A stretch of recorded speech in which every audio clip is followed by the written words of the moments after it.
I'm gonna up your mic now. And here we are. Good morning. It is the 27th of June. Today is that day, yes, and it's a Monday. So we're back in the office. Happy to be here talking about traffic safety, traffic law, police stuff, and parking stuff. Joining me today is Aaron Urquhart, TPS_Bikehart, not TPS underscore. I keep bringing up the fact that I made a mistake on your name. It's okay. Let it go. I'm working through it. I'm eventually going to be able to get over it. So it's Ask a Traffic Cop, where we answer your traffic and police questions and parking questions today. And this is one of those things that's becoming regular, and I'm quite enjoying having Aaron in the office, where we get to do this and tag team on terms of the questions and answers about stuff and things, because there's many things that I don't know, and parking is one of them. So we're going to be doing some cool stuff today. We're going to talk about, of course, everything you bring up, and just a quick test to get to see does Q&A work? Does Q&A work?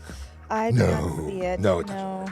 So the deal is that Q&A doesn't work. Q&A is a feature specific to TikTok and Instagram Live. Instagram Live Q&A is working, so that's a good thing. I apologize in advance for the folks on TikTok. If you're having problems getting your questions answered, feel free to jump over to our other platforms. We're on YouTube, Twitch, LinkedIn, Facebook, and where else?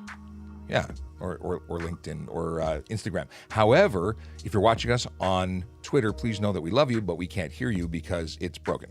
Ever since they switched over from Periscope over to LinkedIn Live, we can't see the questions, but we want to hear from you, so please use one of our other platforms if you are there. A couple of things we'll talk about. We'll talk about Vision Zero Enforcement Team. That's going to happen in just a few moments. We're also going to discuss the Harley raffle, because Kayla Jaconis reminded me, which is all about the Special Olympics. And at 11:20, we're going to go long today. At 11:20, we're going to be joined by the Jerry Agar Show and the host, Jerry Agar, to discuss, traffic in Toronto. What's going on? We're going to talk about all these things and more as the hour goes through, or as we go through the hour. Yeah. Order of operations is important. We've got tunes in the background. This is new, and so far I like it. It helps to cover up the minor hiss that's in my ears. I don't notice it. There's just a little bit of interference because we're currently transmitting over LTE, and sometimes we hear noise, and I don't like noise in my ears. So Akila says, "Hi, Aaron." And then we've got Tracy, who says, "Good morning, Sean and Aaron." Sean Chen, coming in from YouTube, says, "Hola." And let's where do we start? Nigel says, "Good morning." And Nigel also says hello to Tracy Bell. So here we go.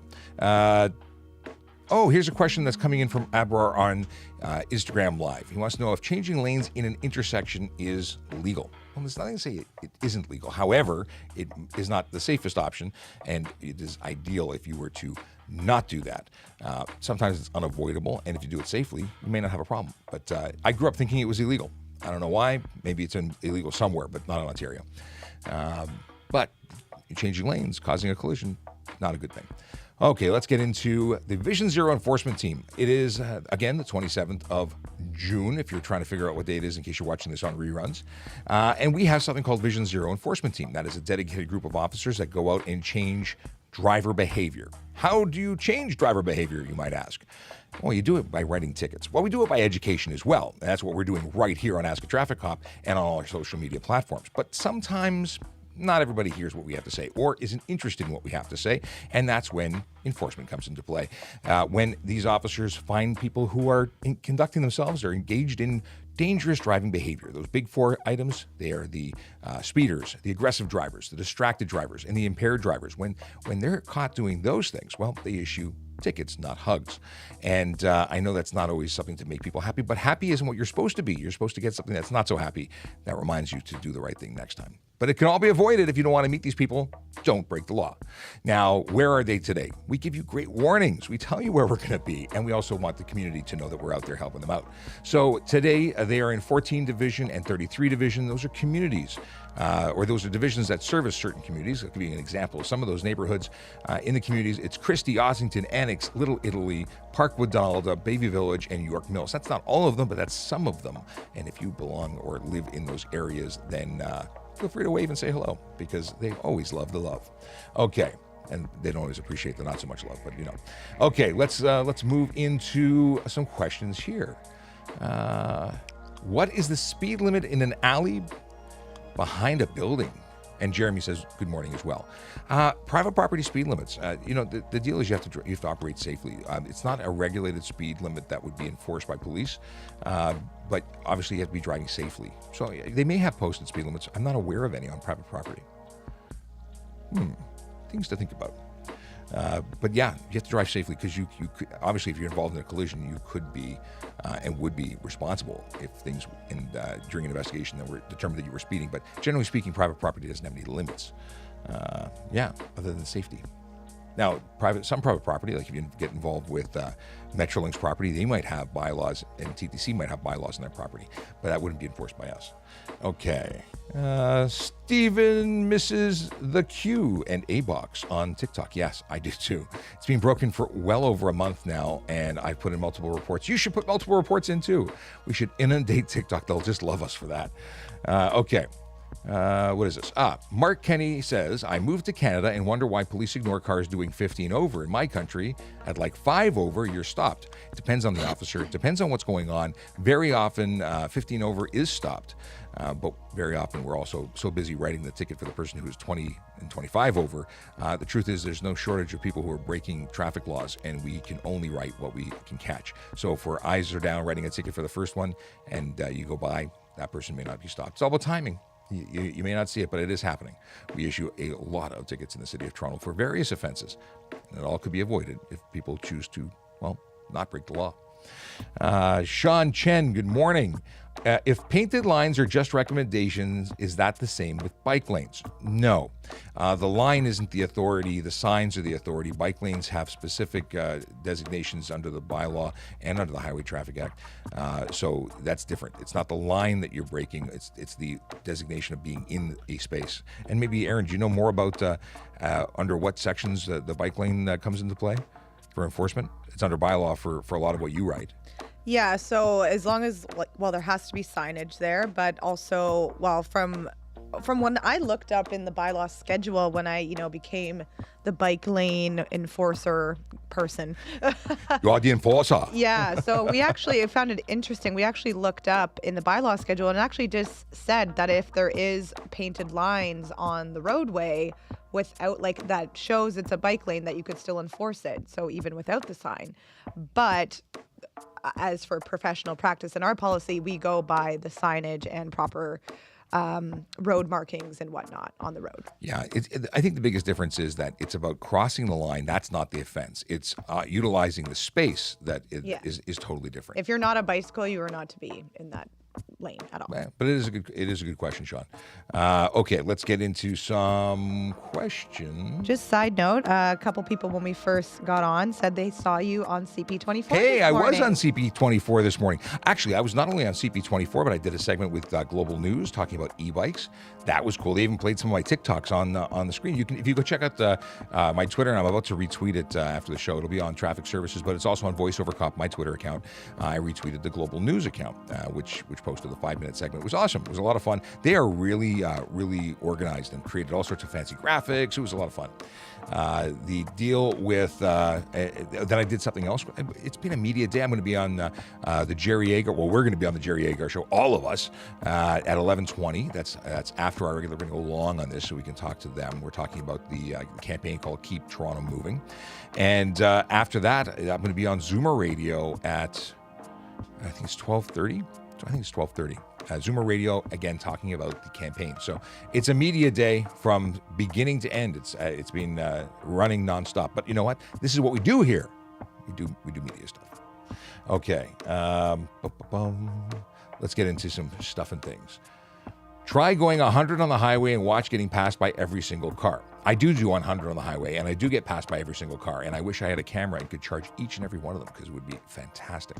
Truth is, every one of those vehicles that passes you when you're doing 100 is breaking the law, oddly enough, because the speed limit is the speed limit, not a suggestion, not a minimum. It is the maximum speed that you can travel when you are on our roads. I don't know why it's such a difficult thing and why people believe that they are entitled to go faster, because they're not. Just a thing. And it's very much the mob mentality, I think. When you see someone going faster, you think, well, if they're getting away with it, I can get away with it. But you know what? Something's going to happen. You're going to get stopped. Then your insurance is going to go up because guess what? Speeding is speeding, even if it's 1 kilometer over the speed limit. And if you choose to, pay it, fight it, but if you're convicted of it, whether it's 1 or more, it's still speeding. It still affects your insurance. A lot of people think that if there's no points involved, that it's a freebie. It's not. Just don't speed. Life would be so much easier. What do we got here going? WAG says, how's it going? It's going good. Let's see. We got here. Is there any discussion to changing the highway speed? Not at the moment. Well, I shouldn't say that. Ontario just increased the speed on certain areas of highway that were determined to be safe to have the increase. That is not the norm. That is something that's currently happening. Where's that chair? Chair out of my camera view. It's bothering me. I look over and like, that chair just randomly sitting behind me. You can't see it TikTok, but everyone who's watching on YouTube and the other platforms, they know what I'm talking about. Just a random chair. Okay. Let's see here. We gotta scroll through some stuff. Yeah, lots of comments about CP24. Yeah, it's always nice to see people face to face. In the last couple of years, we've been doing all our stuff online. And Global today, I was online, but I did go. We did have the folks show up here twice. We Global and CP24 come to the station. Why do parking enforcement officers receive so much flack? Do you receive a lot of flack, Erin? No, not at all. I'm everyone's best friend. Oddly enough, I can give someone a ticket and they will say, thank you, sir. And parking enforcement officers tend to be given a hard time. Not cool. I think it's just the notion that people, they don't like being caught when they know they're wrong, and they deflect and put it, or project, I guess, not deflect, project it onto us, because we are usually the first person that they see, or they come back to their car and we are putting a ticket on their windshield. And I think they forget the whole, that we're a person behind a uniform just doing a job, and they just think of the money and the fine, and it sucks. It sucks. It does. Nobody and likes getting a ticket. I've been there too. I have gotten a ticket and I was upset, but you know what? I was more upset with myself because I know better. So it happens. It happens to all of us. I want to go back to, 'cause I don't think I completed the answer to Nigel about changing highway speed limits. In the city of Toronto, we're reducing speed limits because we acknowledge that slower is safer, faster it leads to more serious collisions. First of all, the higher chance of a collision. Secondly, in those collisions, a higher chance of serious injury and or death. So there is a goal, at least from Vision Zero perspective, to slow things down. We have speed limits down to like 30 kilometers an hour in some areas of the city. And it's important to know, it's because we're trying to protect people. Vulnerable road users need to be protected. If you hit a pedestrian or a cyclist at 60, their chance of survival is lower than if you hit them at 30. Listen, don't hit them, but know that speed makes a huge difference. And all the folks who say speed doesn't kill, I got news for you. We see it firsthand all the time. It's not fun.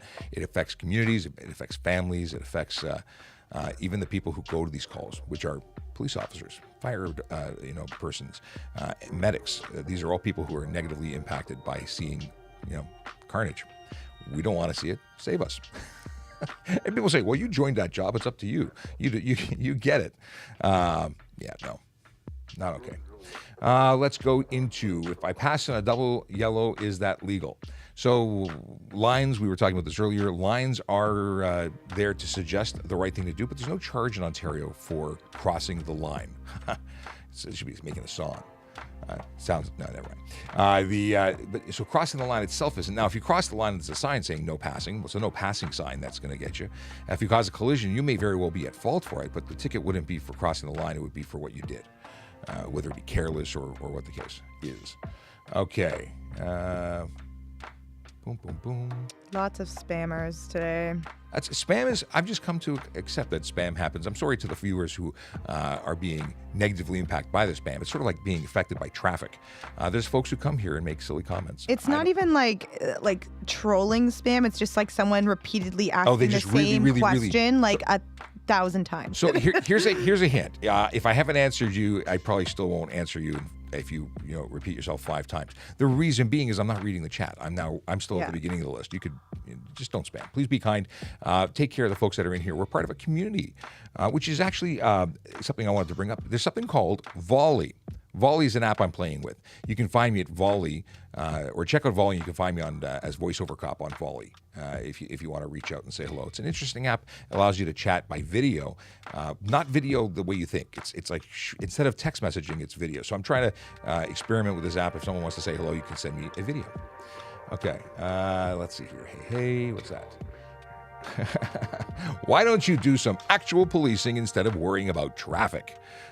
This is a regular comment from folks who don't understand how important traffic is. I think I'm in the best place there is in terms of policing, not because I'm here on TikTok, but because traffic affects everybody. It doesn't matter if you're walking, riding, or driving. Traffic is involved in your day, assuming you leave the house. You have to leave the house for traffic to be involved in your day. But the truth is that we've all know somebody who's being negatively impacted, literally impacted. We have a friend from here who was involved in a collision. Their car went boom. Yes, big boom and in flames. Yeah, that could have ended very badly. Yeah. And fortunately, they're okay. But yeah, this is all people who, good guys, bad guys, doesn't matter. Real people use the road, and when somebody does something dangerous, you are involving other people in that party who had no intention of being involved in that party. So this is very important. More people die as a result of, I should say, there's more. What is the quote? It's more death and destruction related to vehicle collisions than all violent crime combined. So it's real. So for the folks who say go find something more interesting to do, this is really important stuff. And it's all preventable. All the serious stuff is preventable if people would just drive safely. Okay, if you're new to the channel, if you don't know who I am, my name is Sean Shapiro. I'm a police constable with the Toronto Police Service here in Ontario, Canada, and I go live on social media Monday through Friday, assuming I'm in the office, actually sometimes from home. And I talk about traffic safety, traffic law, and police stuff in general. If you've got questions, I've got answers most of the time. If I don't, we'll figure it out. We'll get it to you. You can send us messages by DM. You can use the Q&A feature, not in the chat because the chat's broken and it has been for over a month, but you can use it in the Q&A feature, and we slowly and surely go through all of those.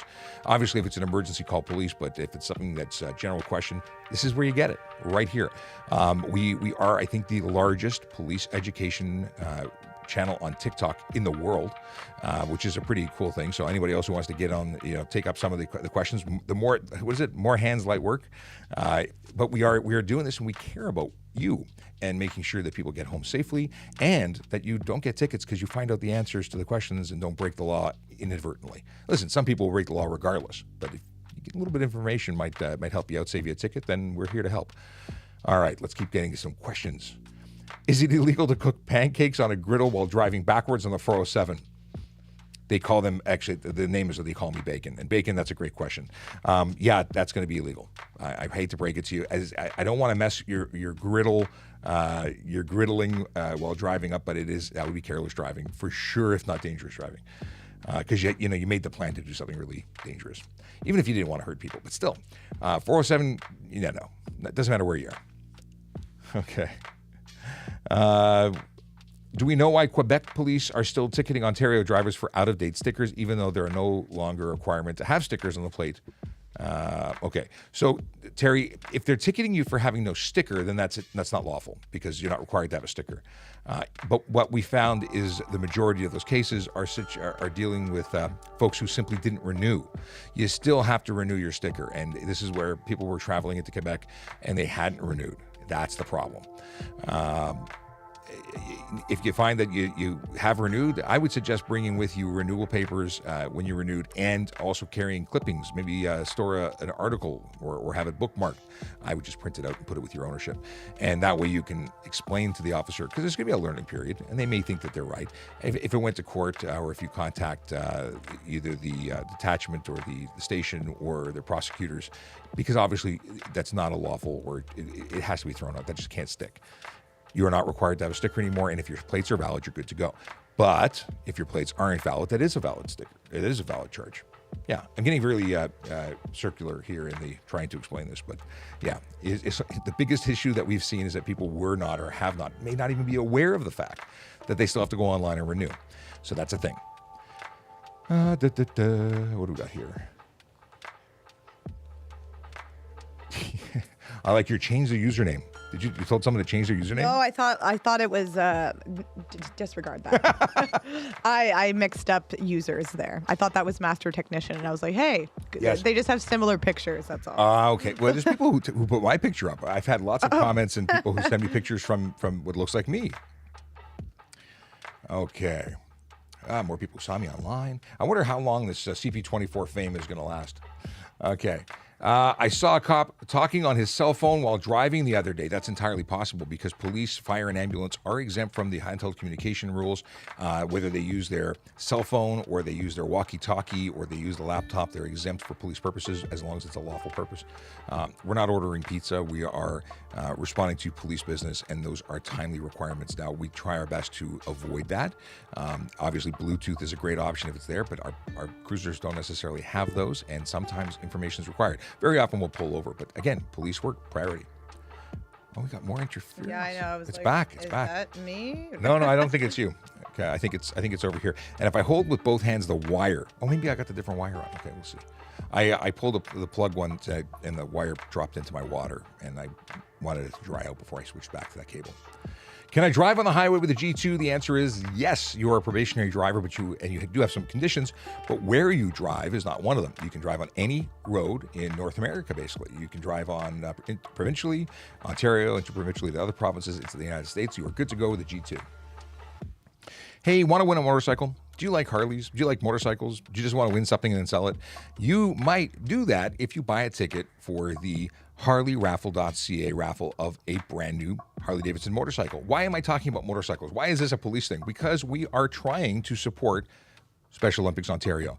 Fine folks there are doing great work for the community. They are great members of the community, and we are supporting them by promoting the raffle. There's about 7,000 tickets available. I don't know how many are left, but the sooner you get them, the sooner you'll ensure that you have them, and then your chances of winning go up tremendously. See, if you don't buy a ticket, you can't win.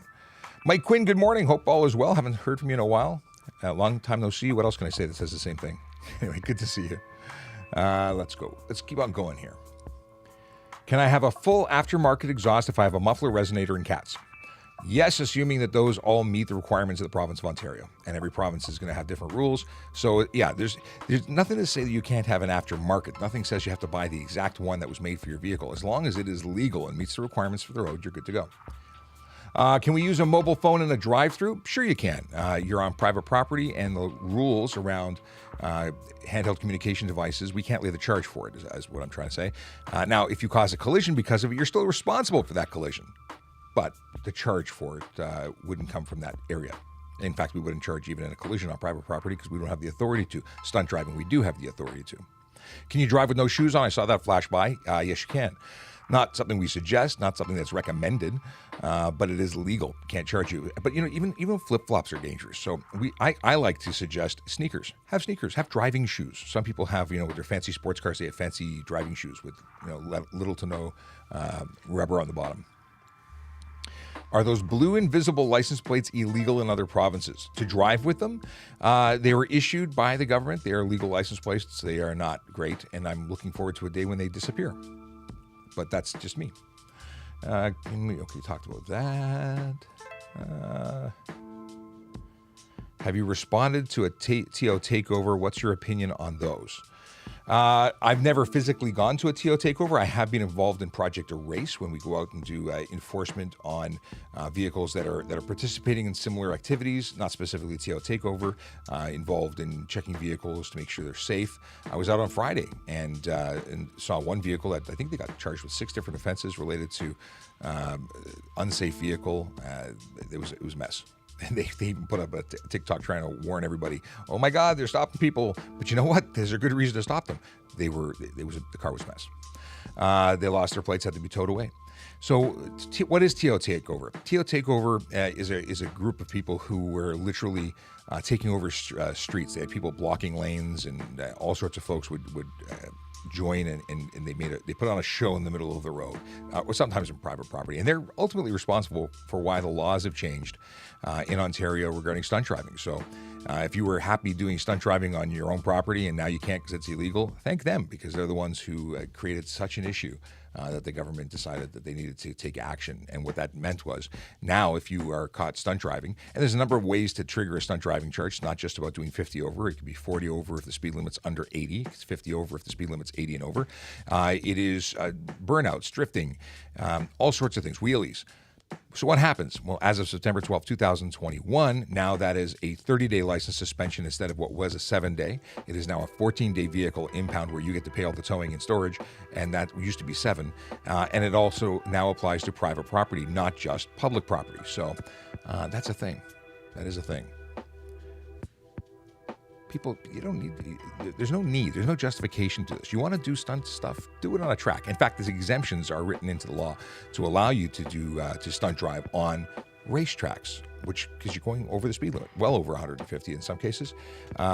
There's all sorts of things you can do when you have a permit or you're on a racetrack, but the street's not a place for it. Hamsters in a wheel. I'm just reading some of the comments. Yeah, I just saw that. Someone says, I dare them to come to my property. Oh, don't. Oh, sorry. Go ahead. I was going to say, don't dare, because they do. I have a question here that I answered in the chat, but I want to say it out loud because it is involved with the Keep Toronto Moving campaign. Okay.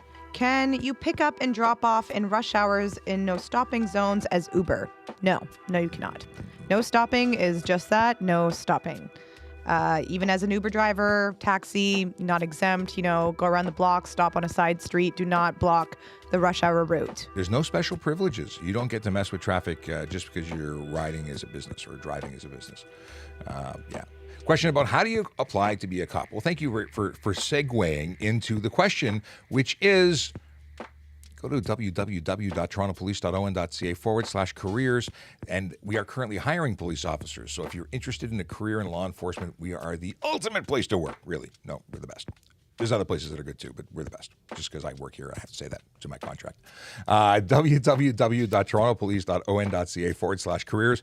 Everything you wanted to know about becoming a police officer with the Toronto Police Service and more, because we also hire civilians, both uniform and non-uniform. There's lots of opportunities. We're a great place to work.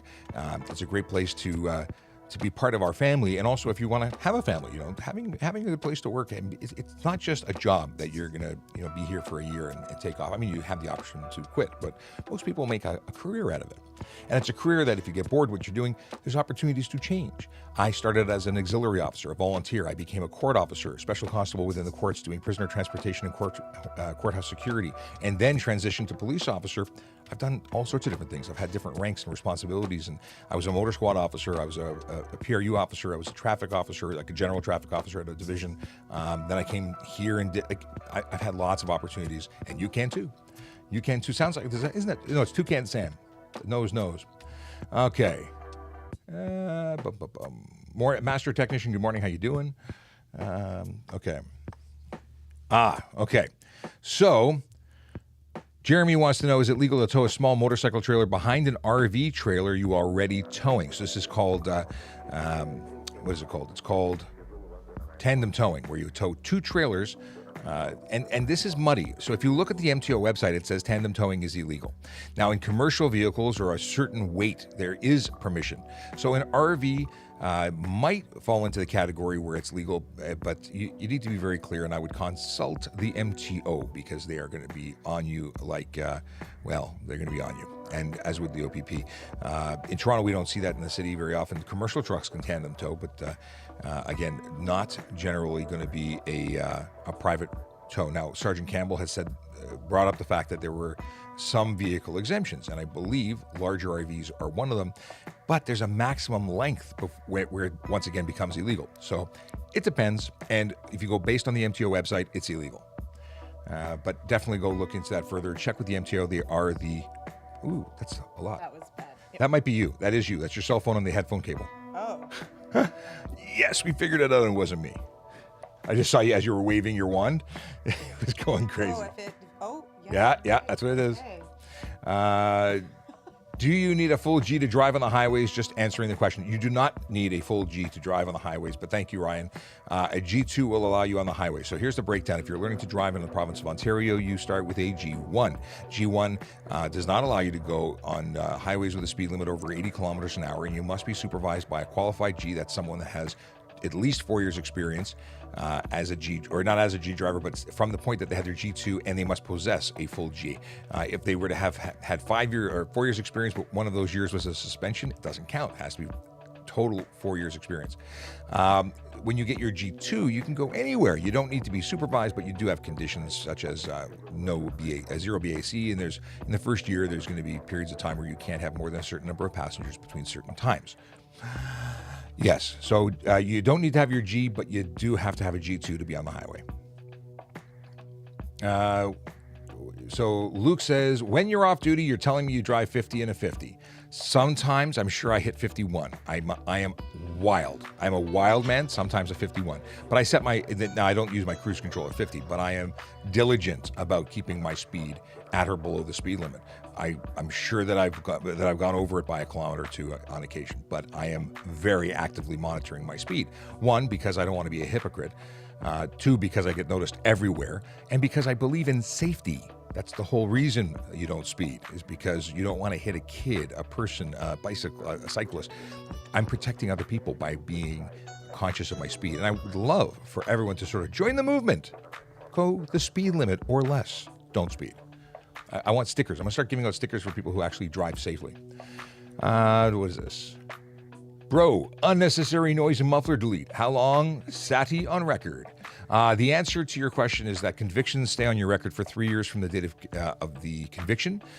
Points associated, and I don't believe there are any in relation to that equipment, but points in general stay on your license for 2 years from the date of the offense. But that's for moving violations. Anyway, 3 years from the date of conviction, that's whether you pay it or you take it to court, and the time that you were convicted, that's when it goes on. You got to know that muffler deletes, when you start getting lots of them, we stop just giving you a ticket that you can pay. We start giving you summons to go to court. And depending on what you've done, like if you've taken out the cats, we might just take your license plate. It really depends on what you're doing and what laws you're violating. Let's see here. Aaron wants to know, is the Highway Traffic Act applicable on private roads such as university property? Heard an MT officer say yes and some say no. It depends on what area of the Highway Traffic Act. So, for instance, stunt driving, yes, as of September 12th, 2021, it does apply for the purposes of collisions. If you fail to remain, if you fail to exchange information, if certain plate offenses under the Highway Traffic Act do apply to private property like university property. When it comes to things like speed enforcement and stop sign enforcement, if they're unassumed roads or the private property, no, it doesn't apply. Okay. Oh, Mitch 420 says, can you get a ticket for stunt driving on a four-wheeler on your own property? Yes, you can. I saw some kids in a neighborhood just north of the city that were driving 2 up on a four-wheeler with no helmets on this weekend. That was brilliant.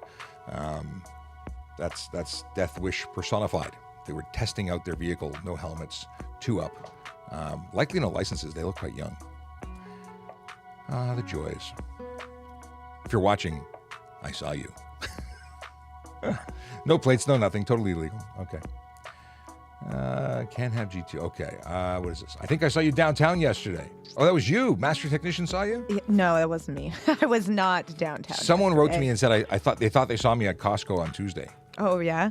Those comments are like at the start of the live. I don't know. That's you're seeing them super late. Well, I'm actually scrolling. I've cut and pasted them into a. I've cut and pasted them into a Word document so that I can actually read them because they fly by so quickly. So I'm looking at all sorts of places here. Someone's trying to call me and I can't answer them. They'll have to go to voicemail. If I floor it on the highway with no license, will I go to jail? Possibly, depending on how fast you're going. Definitely you get charged if we stop you, if you get caught. Depending on what speed you're at and depending on what's going on around you, it's very possible that you could be charged criminally for speeding, for that driving. The dangerous driving is criminal. But yeah, so somebody thought they saw me at Costco on Tuesday, and I'm like, I don't actually know where I was on Tuesday. I can't remember that far. Yeah. Swaggy says, my cousin's police in St. John. Right on. Okay, let me fast forward a bit. Can you use green plates vehicles in the HOV lane? So green plate vehicles are, if with a green plate actually on them, you can use them in the HOV. If you are someone who says, I need my vanity plate, and they choose not to get a green plate for their electric vehicle, and they choose to get a blue vanity plate instead, then they will actually get a ticket. You can get a ticket in a Tesla in the HOV lane solo if you take your your green plate off and replace it with a blue plate. You must have the green plate. That's your ticket to ride. Okay. Boom, boom, boom. When we get ticketed for Muffler deleted, does it go on record and affect our insurance? So something you need to know, when you modify your vehicle, and let's say you get into a collision, that happens on occasion.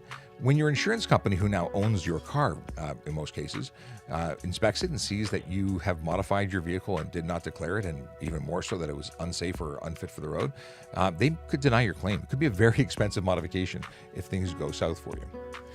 Okay. Tracy Bell says some university roads are highways under the HTA.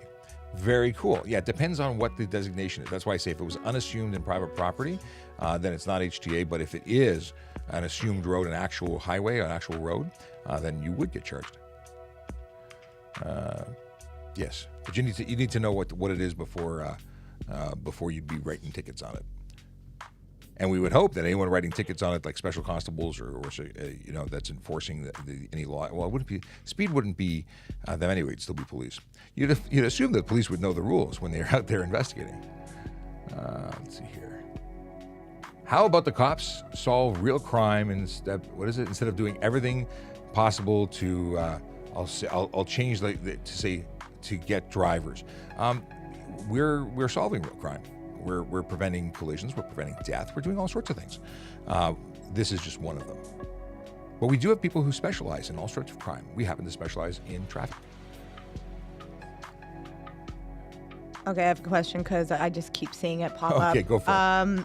Should I get a ticket after rolling my Jeep on ice going 50 kilometers per hour only one on road, whatever that means? I'm sorry, can you repeat that? Yeah, I don't know. Like they've typed it about 50 times. 50 times? Or just copy and paste it. Should I get a ticket after rolling my Jeep on ice going 50 kilometers an hour, only one on road? I'm assuming the Jeep was the only one. And they rolled, in other words, they lost control and rolled their vehicle. Going 50 kilometers an hour on ice. There's so many So here's a funny factors thing. When you talk about on ice, you lost control because of the ice, or was it completely icy conditions? Because 50 kilometers an hour in icy conditions is too fast for the road conditions. Maybe 5 kilometers is safe based on the road conditions. And if you make a decision to go the speed limit and that speed limit is unsafe based on the road conditions, yeah, you could be responsible. It depends on what your charges are. And it may not hold up in court, but at very least, could you be responsible, or are you responsible for driving in such a way that you were able to roll your vehicle? Yeah, potentially. I'm not going to say it is or isn't right because I wasn't there and I don't know. But definitely, like people who say, well, it was icy and I ran a red light because when I tried to stop, I slid through it. Well, you were going too quickly for the road conditions to be unable to stop. And you are responsible for still running that red light. Is it illegal to drive a right-hand drive car? No, it's not illegal. Now, the vehicle has to be imported legally into the country. Generally, that happens only after 15 years. But if you are in a right-hand drive vehicle and it has full, what's it called, signals, traffic signals, left, right, blinky, blinky, then that's legal. If it does not have functioning, if some of the older cars don't have signals, whether it be they weren't designed with it or they just don't work, then you have to have a placard that says it's a right-hand vehicle. Why? Why do you think you need a placard? Because we need to know, the other drivers need to know what side to look out for your hand signals. That's to know where your driver is. Because if you're in the right-hand side of the vehicle waving your arm, no one's going to pay attention thinking that's a hand signal to say left, right, or otherwise. So I used to see all the time right-hand drive vehicles when I was a kid that said right-hand drive vehicle on the back. Is it breaking the law if I want to drive between 12 a.m. and 5 a.m. with my G2 at 17? At 17 years old, between 12 and 5 a.m. No, as long as it does depend on what you have in terms of passengers in the vehicle, though. Right, isn't it? If you have passengers, that's under the age of 19, I think it is in the first. Okay. I'd have to look up the specifics because I can't remember. But it's there's the first 6 months and the second 6 months. And basically, if you're traveling with family members during that time, it's fine. If you're solo, it's fine. But if you have passengers under a certain age, it's no fine. Let's see here. Okay. Scroll through here. Go ahead. No, I'm just gonna step out momentarily before we go on. Jerry Edgar to nature called. Okay. Okay. Is it legal for an e-bike to drive in the regular lanes? So here's the deal. It's legal for a bicycle, which is an e-bike qualifies as a bicycle in most situations, to be on the road. You're supposed to use the right portion of the lane. There are situations where it's unsafe to use the right-hand side of the lane, so you use the full lane. So it's not illegal to be on the road, as long as it's a legal e-bike and you're wearing all the appropriate stuff, and you're not wearing, but you have to wear a helmet on an e-bike, so I guess it is wearing. And you have to be over 16 years old, and there's other things. So yeah, Sergeant Campbell joins us, and I put you on the spot, but I saw you here, so I'm saying you're here. Hey, Sean, how are you? I can't hear you though, because the microphone's too low. Or unless you want this microphone. Yeah, how about this? Is that a little bit better? That is much better. How are you? I'm good. How are you? I'm doing well. The audience missed you. Oh. There were many questions last week when you were away, asking where you was. Well, I was enjoying a week off. I had some really good weather and enjoyed it. I was walking by though, and I heard you talking about right-hand drive vehicles. Yes. And I just was curious of what the question was. The question was, is it legal to drive them? Ah, yes. And you probably know about the one thing you have to do if your vehicle was not manufactured with turn signals. I actually covered that. I talked about the placard. Yes.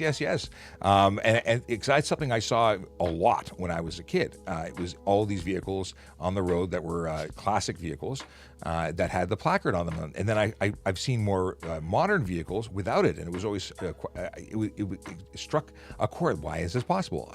Things that make you go, So I went and looked it up, and that's exactly what I found out. Oh, that's awesome. No, as I was walking by, I heard that, and I was like, maybe I'll just pop in for a second, say hi, and see what that was all about.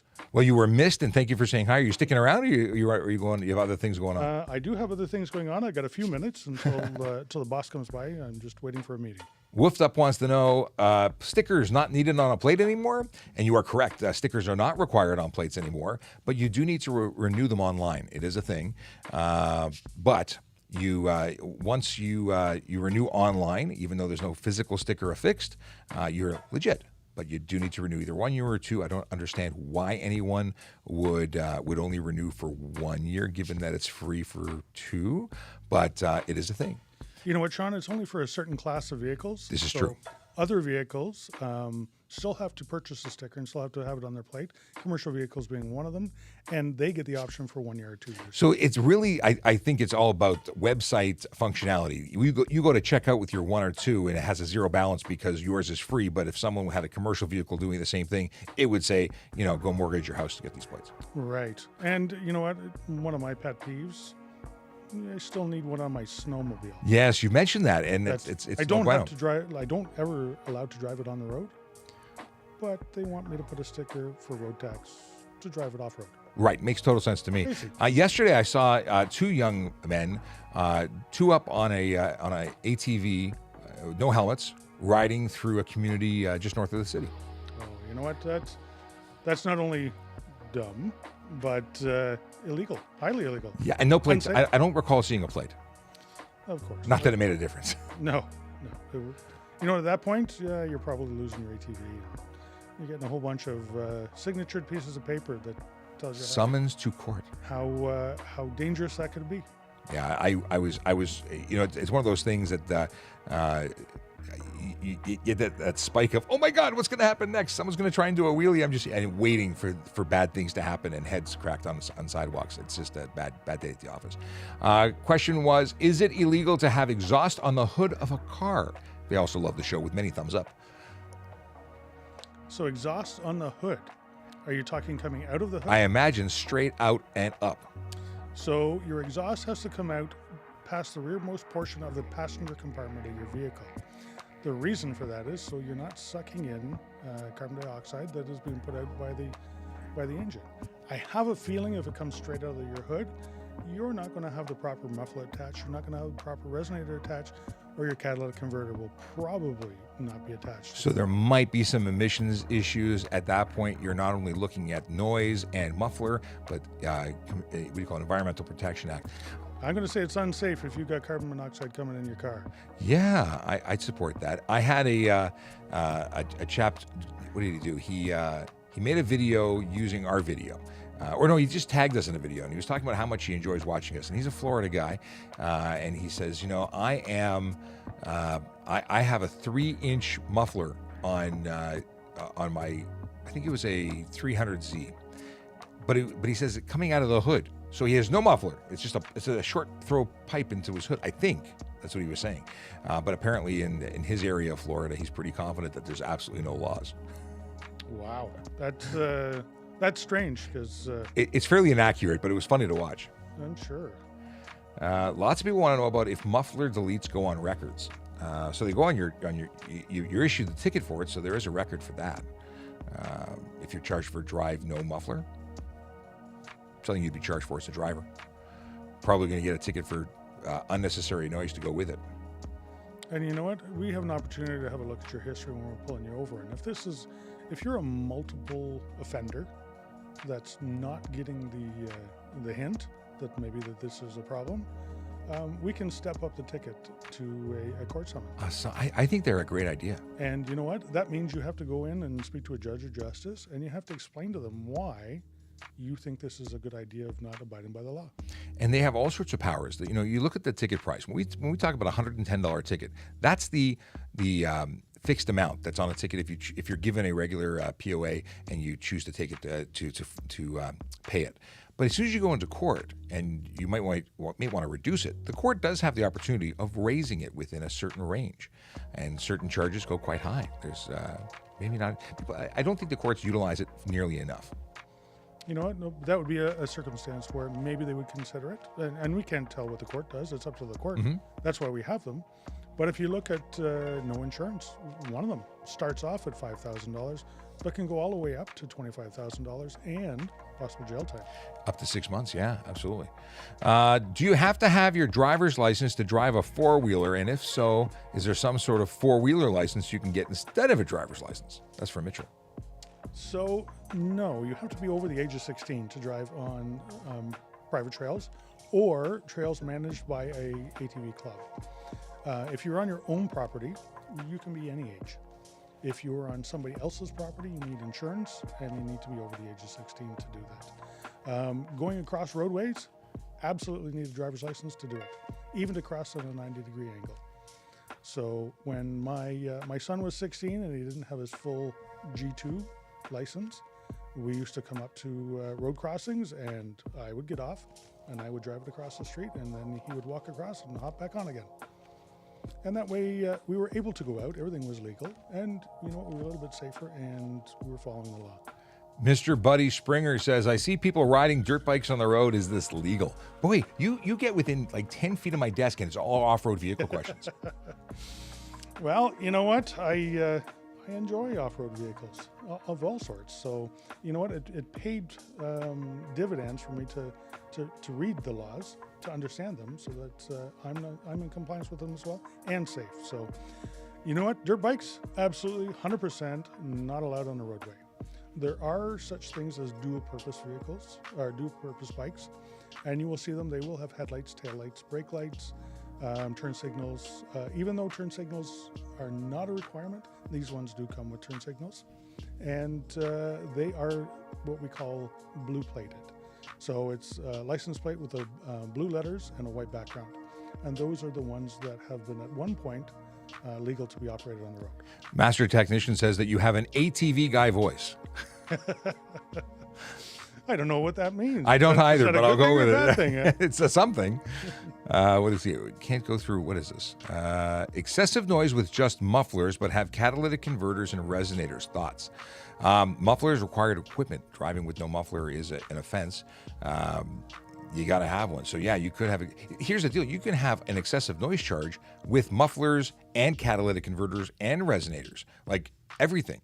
The deal is it's driver behavior, vehicle defects, all sorts of things that come into play. But more often than not, it's going to be what you do in your ride. If you are flooring it and you're redlining it just to go 40K, you've missed some shifting opportunities, and that's unnecessary noise. So you can still be charged for it, even if everything's 100%. If you're at 80%, then the quicker to the ticket you go. What is the question here? There was something about, can green plates be it was okay. Is a green plate possible to transfer to a non-electric vehicle? I've seen a Volvo with a T sticker. Well, T is temporary sticker, not electric. So if you are driving and there are many Volvos now that are electric. I shouldn't say many. There are some Volvos that are electric. It's not just Tesla. It's not just the Leaf. There's a number of vehicles that qualify, and plug-in hybrid are also able to get them, along with, I think, hydrogen vehicles. So there's a number of vehicles that qualify. If you look up the Green Plate program on the MTO or in Google, MTO Green Plate, they'll tell you all the things that qualify, and there's quite a healthy list of them. What is this? What do you know about snowmobiling laws on a lake? Wheelies, high speed, etc. What would you like to know? That's a pretty open question. Like, he knows lots of stuff. Okay, next. There are actually no speed limits on a lake. They're not part of a trail system, even though they are staked on the lake. Other than that, you got to be careful on lakes. First of all, for the safety reason, you're on a lake. Second of all, sometimes you're not covered by insurance if you're operating across frozen water. That goes for your car, your snowmobile, or any other device that you're operating. So be careful out there. That puts a new twist onto ice trucker. Yeah, yes, it does. Is that all no insurance when they're over the lake? You know what? They'd have to Specially have insured. Specific insurance for doing that. I know passenger vehicles, none. Someone just said, "Sergeant, please leave. You're ruining their mood." Okay. Interesting. Okay. Yeah, the person following up about the green plate said that they saw a Volvo with dual exhaust that had a green plate with a temporary sticker. Yeah, that shouldn't be on there. I don't know the ins and outs of temporary sticker use as a green plate, but that should not be there. Now, it's also possible that someone decided to buy that vehicle and sold their green plated vehicle and temporarily, swapped it. That because of the fact that it's green, I would say that's improper, but I know not how that would have gone down, even as a temporary. Got 3 microphones going now. Yeah, Erin's back. So Erin's back.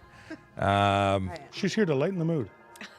Bike lanes and turning vehicles, can you discuss? Amy Preston wants to know. And yeah, we can. It's a great discussion. And we have, Erin, who is the bike rider extraordinaire out of this group.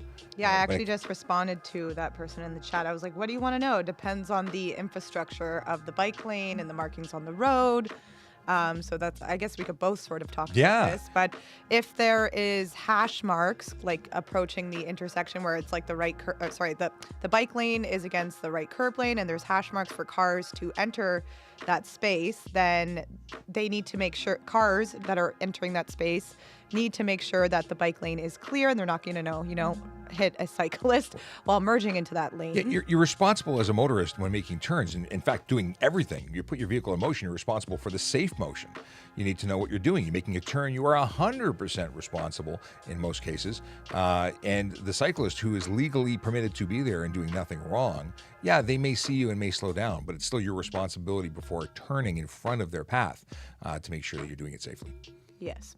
And if there's a solid line, then you are not to merge into that bike lane to make your turn, correct? So it's an interesting thing. We talk about cycle lanes and the green areas that are painted in many of the cycle lanes that tell riders and vehicles to know that area could be for both uses. So whether it's you crossing over to get into a parking lot as a hash mark, or pinching that curb so that you can make a right turn, allowing cyclists to go around you to the left.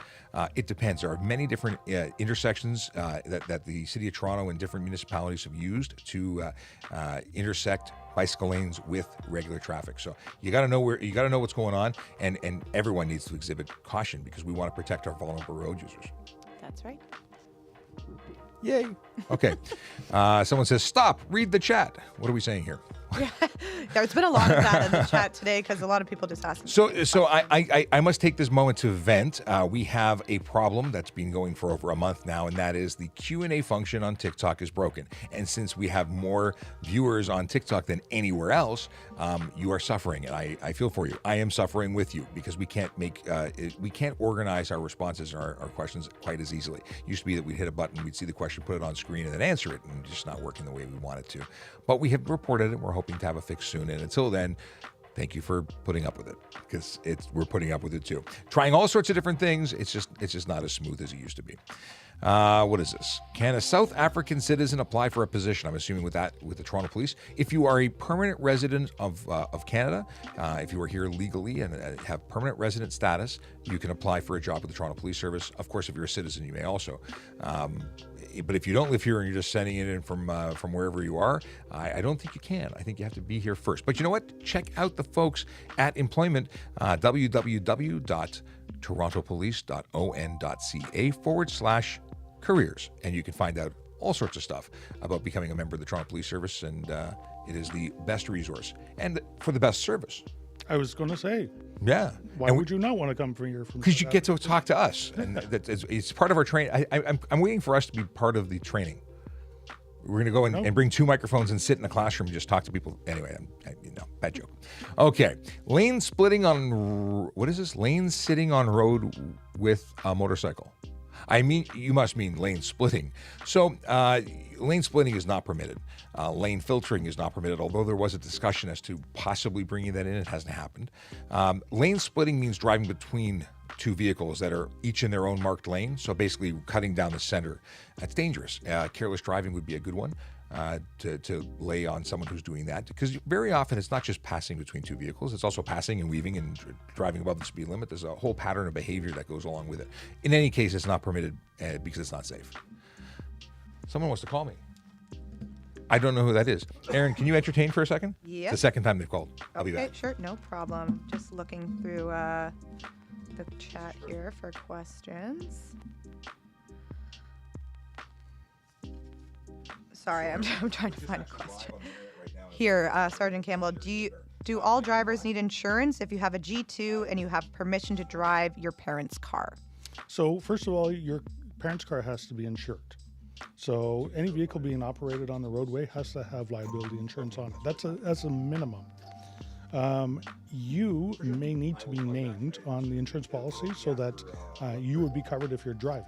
If you are not named, some insurance companies say that each driver has to be named on their policy, especially if you're under the age of 25, to be covered for it. And if you don't let them know, you may not be covered should you get into an unfortunate event of a collision. So, yes, be honest with your insurance company. Don't give them an excuse where they will not pay out for something, even if it wasn't your own fault. Yeah, because you're breaking the contract you have with them. You're giving them everything they need to not to pay. That was the CBC. They want to talk. The CBC.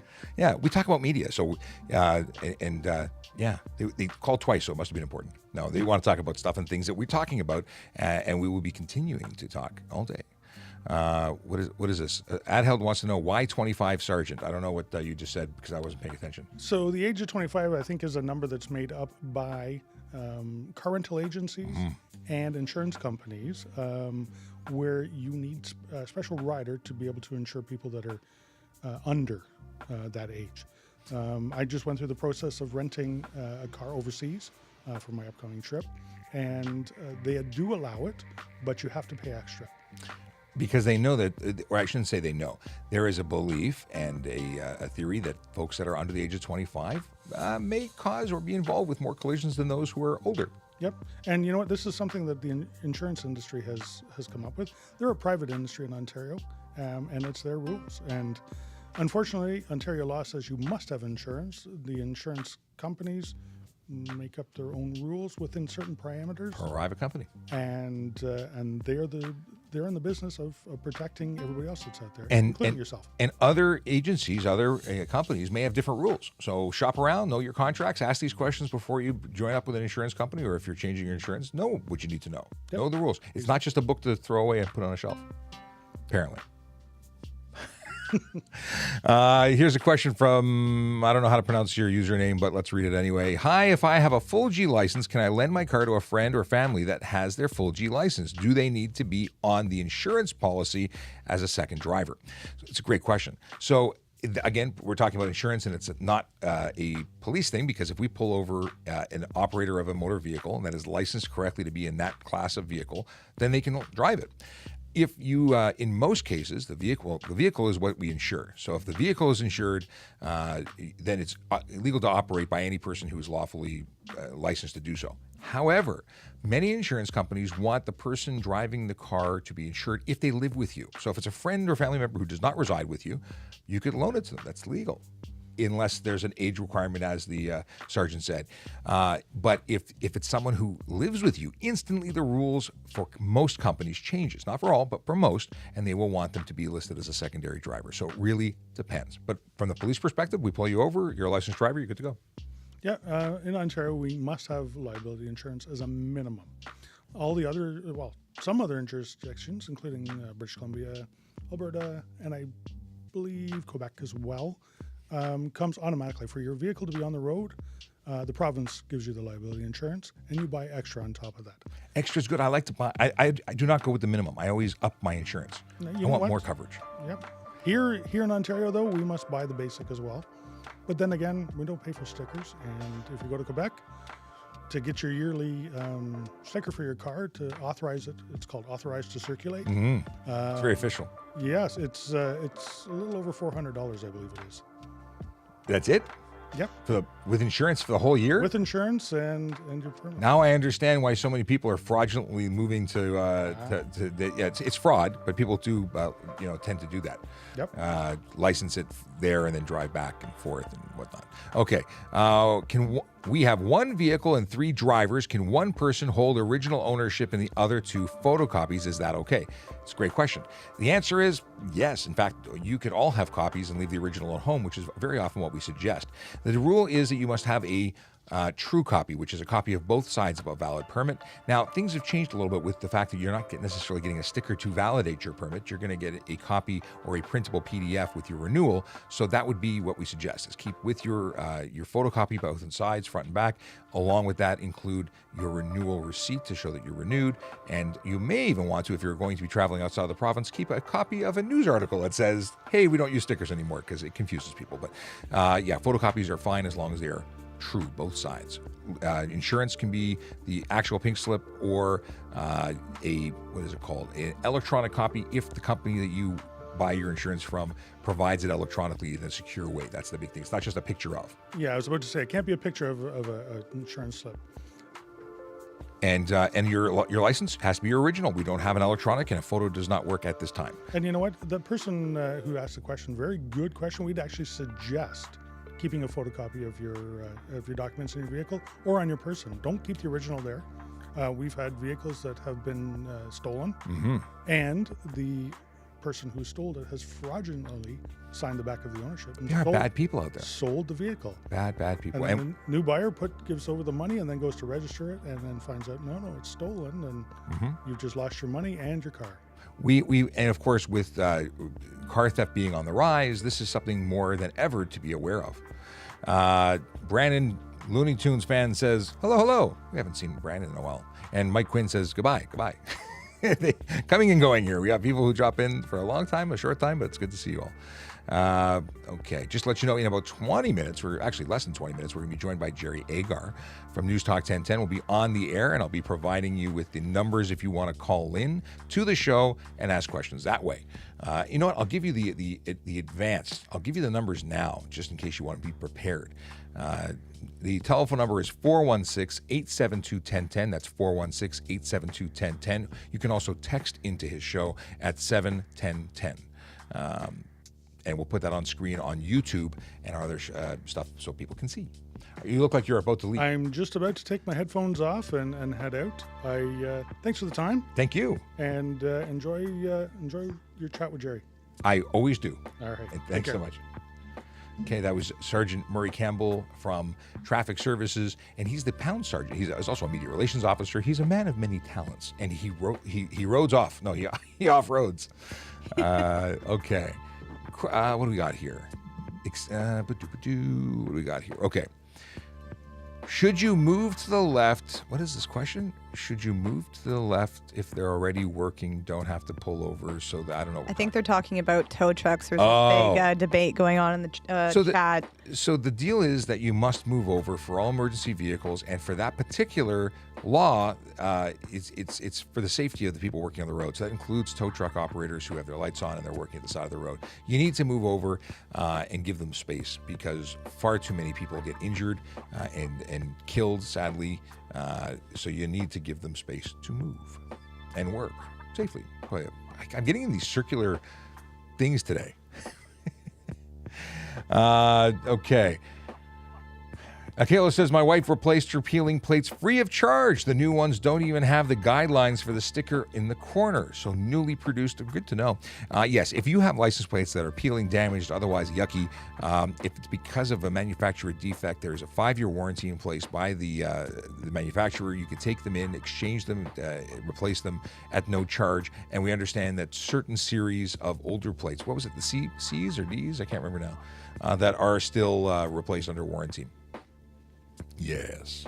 Can you drink 0% beer while driving? If it's 0% alcohol, it's 0%. So That's yes, what I mean. it doesn't matter if it's a Diet Coke or a 0% beer. The content of alcohol is what is an issue, not what's on the label.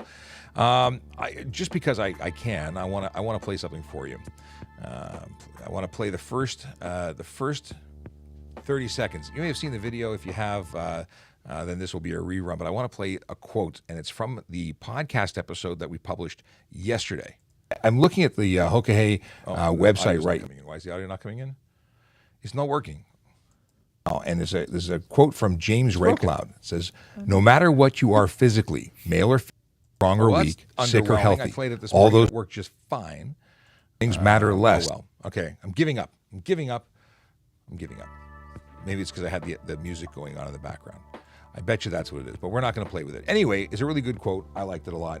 I can just pull it up and read it for you live because we have the technology. Let me do this. This is from the Hokahay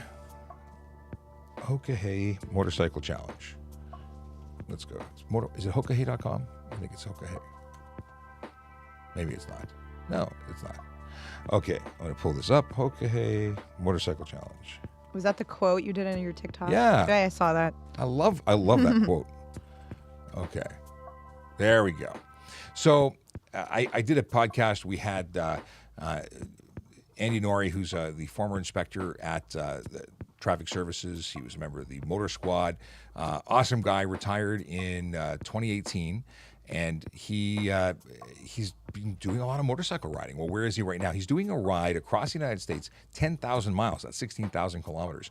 And he's doing it in about 2 to 3 weeks. It's not a race. It is a ride. It is personal development. It is a challenge. He's doing things like sleeping on the ground while he has a tent. But still, it's not being more than like 20 feet or 10 feet. It's in the podcast. He talks about that. But I love this particular quote, and it's the quote from James Redcloud, who is the chap who started the Hokahay Challenge. And he says this: "No matter what you are physically, male or female, strong or weak, sick or healthy, all those things matter less than what's inside of you. If you have the soul of a warrior, you are a warrior. What matters most is that you are filled with a deep and powerful presence of life." I love that. Like, I really you read certain things and they really resonate. That's one that really resonates. So I needed to share. But go check out that podcast. You can actually subscribe to that podcast, and then your phone will just magically get my voice automatically into the inbox, and you can listen to it when you're driving without worrying about being ticketed for handheld communication, because you just set it and forget it. You play your favorite podcast, and we could be one of your favorites. We could be. Obviously, you don't get to ask it questions. You can talk to it, but it won't talk back. Let's see here. Emma. Oh, by the way, hi, Emma. How you doing? I meant to, and Tracy too. I don't mean to. I so big into the questions now. We got to say hello to News Talk. Hang on 1 second. Conservatives will be in trouble for meeting with anti-vaxxers, or you may not be able to use it at all by the time the next election. I'll put them in the back and let them know. Just say hey when you're ready. Let me type that in. Just say hey and ready. Okay. Oh, it's Mark. Okay.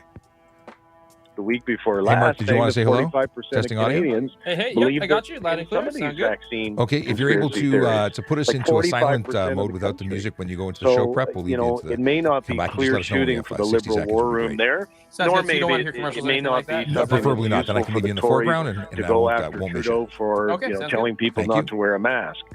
Okay, we're going to put him in the background. We're going to turn off the background music. I'm so used to the background music now. His campaign. No, he still has the music on. Okay. What do we got here? Let's go back here. TPS bike cart. So Toronto police are now giving out tickets. What are we talking about?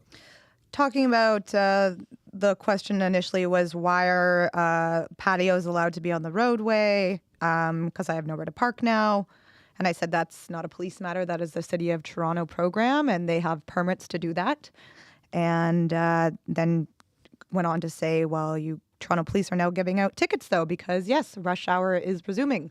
Just because there are roadside patios does not take away from the rush hour bylaws that are all over the city, even roadways without Cafe TO. So we will be enforcing that starting today. So you think about it, there's certain things that the city has done to help promote business. And we've had business owners that have had a really tough time for the last 2 years.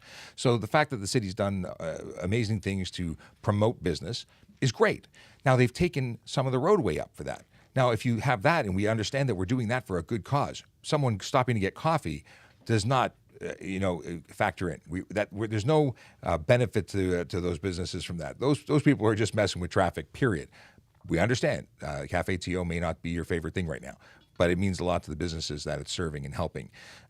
Now, when it comes to parking, that was so noisy. When it comes to parking. Yeah, there are some impacts. You might have to find legal parking. That's unfortunate and absolutely required. It's never illegal, so it doesn't matter that it's being enforced again, because it was never illegal. Just people got lazy and got used to the fact that it was not being enforced. What does Chrissy want? Can my question be answered? I love these questions. Is this just trolling when people say, can my question be answered, but they never asked a question? If it's the question that I had already answered earlier on in the chat from this person, I believe it was about the license plate sticker and renewing it and having to pay your fines, which you do have to pay your fines to renew it. And I think she was saying that the website was going to allow her to renew it anyways. So I don't know. Great, then. That's a Service of Ontario matter, right? Not exactly to do with us. That's not us. At the end of the day, if you go to the website and you renew, and it lets you renew, you're renewed. And if it's not, then it's going to charge you. Now, I renewed my father's for him. I helped him out. I went online and it said, you owe money.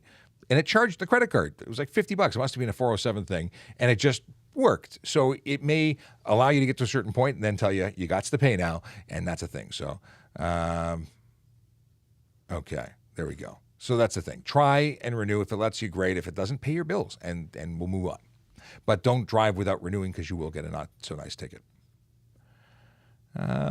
Yes. And apparently that wasn't even the question. And she's not writing it out in the chat. So and that's can't help you if you don't know the question. Well, that's the thing. I think a lot of people are just spamming by trying to get attention to be spoken about. And maybe, I don't know, maybe that's the case. Maybe I'm unfairly judging that user. But I've been seeing a lot of people pop onto videos saying, you never answer my question. But they're actually, that is the tactic to try and get attention. Okay. And Master Technician and Tracy, thank you for all, and Tiffany, everyone trying to help out. It's great. What is this? Why is Toronto Police helping parking enforcement, but not the other way around? What do you mean? Yeah, that's what I said. I'm like, what does that even mean? Well, first of all, we're all Toronto Police, just because we work in different areas of the police. The police do a lot of different things. Parking enforcement focuses on parking. We do everything, but we can also do parking. But we're all trying to keep the city moving. We're all trying to keep everyone safe. And I think that parking in particular doesn't get a fair rap. There's not an understanding of how important parking enforcement is in the scheme of things. Without them, we just don't get the city moving. No one gets to where they want to go. It's no good. We need them. And we actually have the same boss. I'm messing with things here. I'm messing with things here. Oh no, it looks terrible. What's this look like now? I got a delay, so I was like, it's better. Okay. It looks different. No, it looks not good. Let me see here. What's going on? Mark will say hi soon. Okay, we can put them in the foreground now. Cool. We're going to be joined in just about 6 minutes by Jerry Agar from News Talk 1010. And I'm trying to get to what I was doing fiddling as I was moving around the screen. Was me trying to drag the box. Yeah, I'm trying to make things look pretty, and it doesn't always work. Okay. As I totally mess with the flow, but we're ready to go. Okay, so Mark you're in the foreground, so whenever you go live, we'll just hear you, and we're going to get ready to about 5 minutes. 5 minutes. There you go. Cool. All right. Is Q here? Q is not here right now. She's on vacation and hopefully having a fabulous time doing things while out of town. But we look forward to having her back soon. Okay.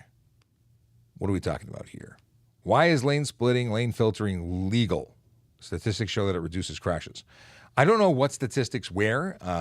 Certainly, that's not the information that we have. Most people who are lane splitting and lane filtering are causing collisions and being not so wonderful riders. Now, listen, I'm a motorcycle rider myself. When I was riding in LA, I know that it's legal because other people were doing it. It's very clearly legal, and they have super wide lanes in California. Thank you for John. It is legal in California, and I think they have very specific rules as to when you can do it and at what speeds you can do it. But I see people lane splitting here, and they're doing it at Mach 40. It's not an accurate speed, but my estimation, what it looks like when I hear them whiz through, and they're being, well, stupid. And there's a big difference between riding safely and riding dangerously, and I don't think it's a good idea here. Personally, I don't think it's a good idea. Now, as a motorcycle officer, when I was in the motor squad and I was riding down shoulders looking for cell phones, is there an element of risk? Yeah, because drivers do silly things.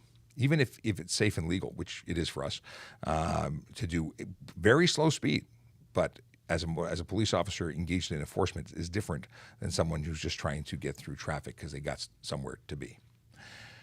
We should talk to Jerry about motorcycles because Jerry's been, I have not been on my bike yet, and Jerry's been on his bike a lot. You know? What is this? I think the speed should be increased to maybe 110 outside of Toronto just to speed up traffic. I don't know if traffic is really that big of a deal outside of Toronto or anywhere when it comes to speed. Like when you talk about getting somewhere, speed of 10 kilometers an hour isn't significant enough. And the problem with it is when people drive now and the speed limit is 100, they do 130. If you make it 110, will they just do 140?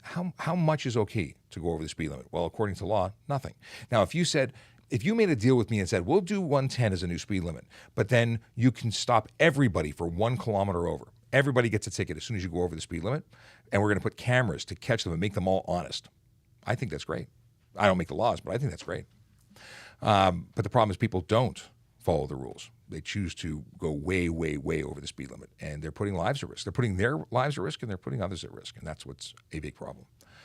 All right. What's this? Left get right of way, but can't turn. I can't get into deep conversations. People are having sub-conversations. I can't follow. 2 minutes away from Jerry Agar. If you've got a question that you want me to talk about on the air, let me know. But we're also going to be discussing, and very specifically, the whole Keep Toronto Moving campaign. And Aaron, I'm sure you'll have lots to say about that. Yeah. I'm just not nervous at all. Just, it's radio. It's different than TikTok. But yeah, there will be conversations to do with that. I'm sure Jerry will have a couple questions. So Tequila says, traffic is not significant outside of Toronto. You never drive outside of Toronto. I don't generally drive outside of Toronto. I'm very much a Toronto kid. I do drive places, and I don't see the reason to go faster.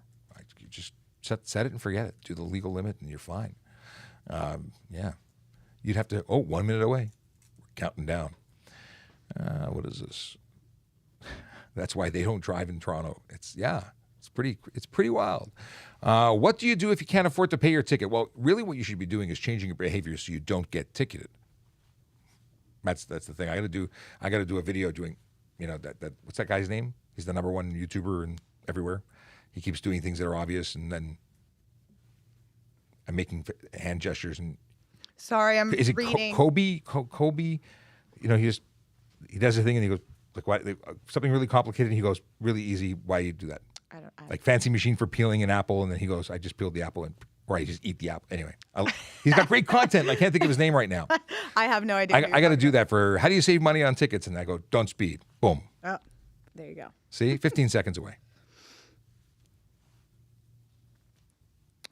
It's so quiet without the music. I know, I'm really used to it now. Cabby Lame.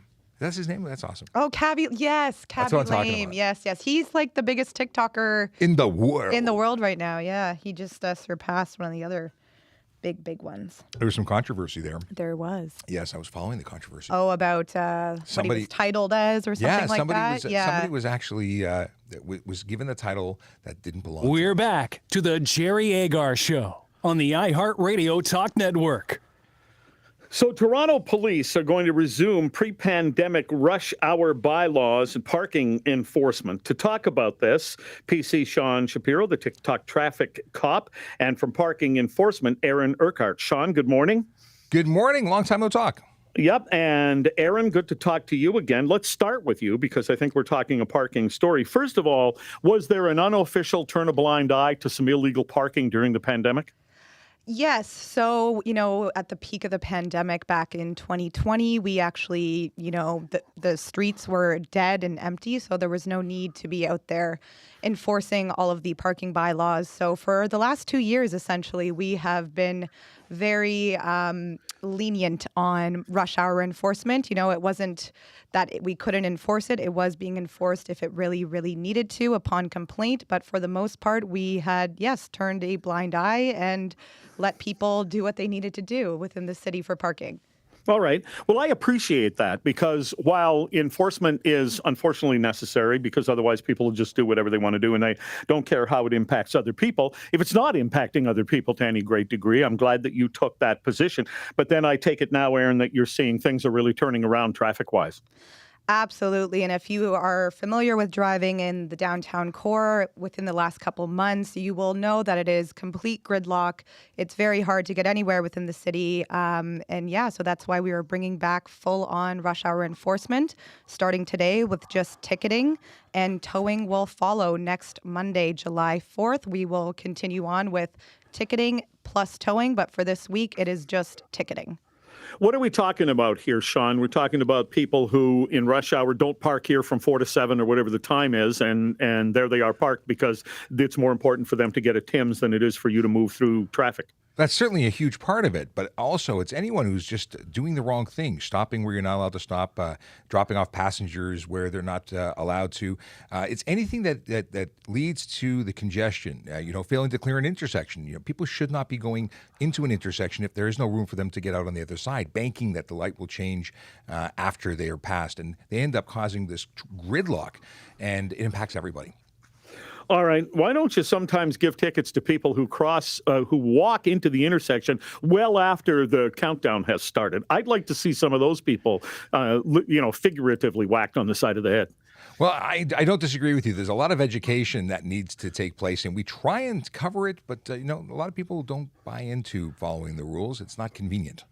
All right, so let's say that I don't understand, Aaron, that the leniency is gone, and I think, I can park here because I want to, and I'll get away with it, and all of a sudden I don't. What's the fine, and what's the cost of being towed? So the fine for stopping in a rush hour route is $150, and I'm not exactly sure of the exact price of the tow. That's through the towing company in the impound, but I do believe it is at least over $100. I don't want to say an exact price because I'm not sure. If Sergeant Campbell was here, he would know. He would know because he would know. But I believe it's around over $100 at least. Let me tell you this. One of the people I work with is nodding his or her head, saying it's over $100. Yes. I think it's somewhere in the vicinity of 175, I'm guesstimating. And then there's all the storage fees. I'm glad to know it's not Becky who would be knowing that. I didn't say that. I said his or her head. I just know it's not, but yeah. Well, it's not Nick either because he's not working with me today. Gotcha. Who else could it be then? So the deal is that rather than worrying about how much it is, worry about parking legally so you don't find out. Exactly. I think one of the things that works with towing is, let's face it, you do have people of means, and of course they're important in their own mind, and they will park to run in and get a Tim's or whatever. And if you give them a parking ticket, they may not actually care all that much. And it isn't the cost then. It becomes, Aaron, the incredible inconvenience of finding your car and running around without it and having to get it back. Absolutely. And, there is circumstances where the driver comes back and the car is still there getting hooked up, but it's fully hooked up and they have to pay a release on scene fee. And it's funny, like you just said, they might not care as much if they just have the parking ticket, but the reactions when the car is up on a tow truck are completely, different than just the parking ticket. It's suddenly personal. Yeah, just a little bit. Yeah. I also worry, and maybe, I don't know if you two can address this, but I think if I hire a tow then they're going to be careful because I'm a customer and they're going to be careful with my car. I worry that if my car's getting yanked because I parked where I shouldn't have, that there's a potential for some damage to that, because in that case, I'm not really the customer, in a sense. Well, the tow truck companies are responsible for damage. They are definitely taking care and using the appropriate means. So whether that be using dollies or flatbeds, they'll do whatever they have to do to ensure that they don't end up paying for any of those. And then there's some additional stuff here. Yeah, so I was just going to say, so when we're towing a car out of the rush hour as parking enforcement officers, we are essentially the officer in charge of that tow. So we actually have to mark of any pre-existing damage on the tow card before it is even lifted onto the truck. And we are essentially, supervising that tow truck driver while they hook it up. That's Erin Urquhart. She is from Parking Enforcement, and PC Sean Shapiro, Traffic Safety Programs. He's the guy I call the TikTok traffic cop at Traffic Services on TikTok. I got to tell you guys a little story of something happened to me and see if you think this kind of thing could happen in Toronto. I had gone down to Chicago first time to see my girlfriend, who's now been my wife for many, many, many years. But it was 15-minute parking in front of her building. And I just ran upstairs to get the key to her apartment. And you can't do 15 minutes because it's got to be, here's the boyfriend. Oh, yeah. And so, half an hour later, I'm down there, and there's a lady standing there, an older lady, writing a ticket. And I just stood there. I couldn't fight the ticket. And she looks at me, sees me standing there, and she says, "Is that your car?" And I said, "Yeah." I lived in Manitoba at the time. And she said, "Manitoba? Where's that at?" And I said, "It's in Canada." And she handed me the ticket and said, "Oh, honey, you can tear that up. They don't know where you are." That's fantastic. We have got it all figured out here, though. We do? Yes. We know where everybody is. Yes. Okay, but Aaron, can you collect on a ticket from a car that's from Illinois, for instance? So we can issue the ticket. What happens to the ticket if, that driver who is out of province or out of the country, what happens to it after that? I can't speak to that because I'm not exactly sure. I'm sure it does not get mailed to the registered owner, let's say in Illinois or in the United States. But if they collect all the tickets within Toronto, they become a scofflaw habitual offender and could eventually get towed if they keep racking up all those tickets. All right. Now, here's a text message. Maybe you can address this, Aaron. This person writes, "Parking downtown Toronto is made so difficult, it's hard not to believe. It's purposely complicated to generate tickets, overriding signs over the meter." This person is right from this standpoint. Sometimes I look and I got signs that seem to compete with one another as to what I can do. So I'm not going to deny that. Yes, there are some certain bylaws in certain streets where there are like 3 or 4 signs on a parking sign because, say it's a school zone, and then after the school zone, it's like a metered area. So it just all comes down to what the bylaws are within that street. And I know it's difficult for someone who's not from Toronto, but you really just do have to stand there and decipher it. And even me as a parking officer, if I go to a new area that I'm not familiar with patrolling, I actually have to stand there, decipher the signs myself before I even start to enforce it. So yes, there are some complicated parking signs, but I don't think it is to,